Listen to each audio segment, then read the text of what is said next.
Joseph's brothers go down to Egypt. When Jacob heard that there was grain in Egypt, he said to his sons, "Why do you stand looking at one another? I have heard that there is grain in Egypt. So go down and buy some for us, so that we may stay alive and not die." 10 of Joseph's brothers went down to Egypt to buy wheat. But Jacob did not send Benjamin, Joseph's brother, for he said something might happen to him. So the sons of Israel were among those going to buy grain, for there was famine in Canaan. It was Joseph, as governor of the land, who sold the grain to all the people. When his brothers arrived, they bowed before him, with their faces to the ground. Joseph recognized his brothers, but did not make himself known, and instead said harshly to them, "Where do you come from?" And they answered, "We come from the land of Canaan to buy grain for food." Joseph indeed recognized his brothers, but they did not recognize him. And he remembered the dreams he once had concerning them. He told them, "You are spies, and it is to discover the weak points of the land that you have come." They said, "No, my lord, your servants have come to buy grain for food. We are all sons of the same man.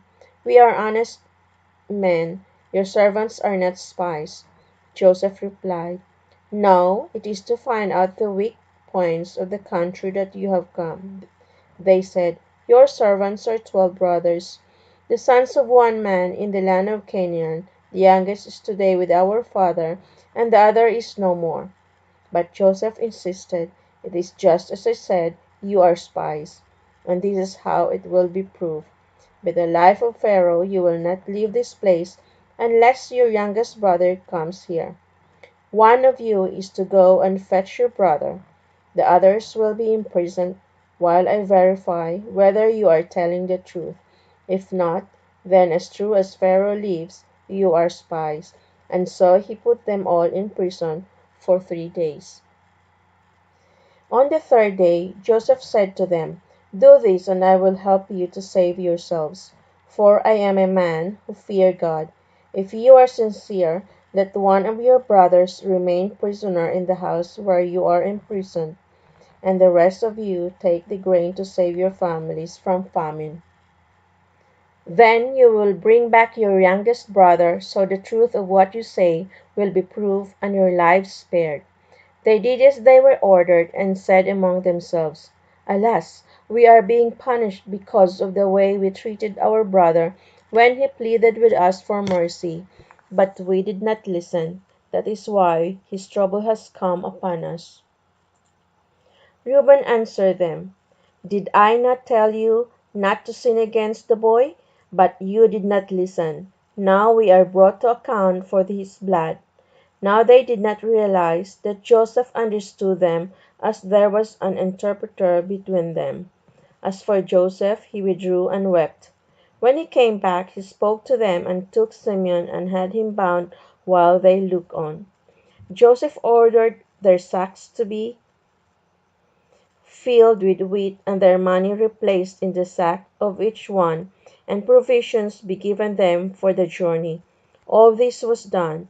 They loaded the grain on their donkeys and set off. But in the evening one of them emptied his sack to feed his donkey at the lodging place, and he saw his money at the mouth of the sack. So he said, "My money has been put back here. It is in my sack." Their hearts failed them, and they trembled and turned to each other and said, "What is this that God has done to us?" When they came back to Jacob in the land of Canaan, they told him all that had happened.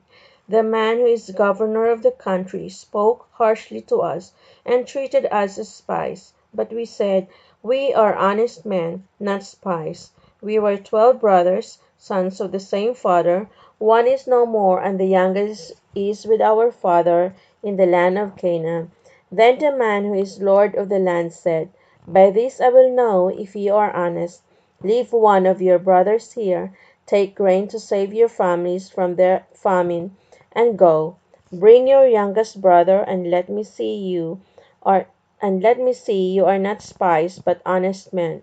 Then I shall release your brother, and you can move about freely in the land." Now when they emptied their sacks, each one found his money bag in his sack. When they saw this, they were afraid, and their father as well. Jacob their father said to them, "You are taking my children from me. Joseph is no more, Simeon has gone, and now you are taking Benjamin. I have all this to bear."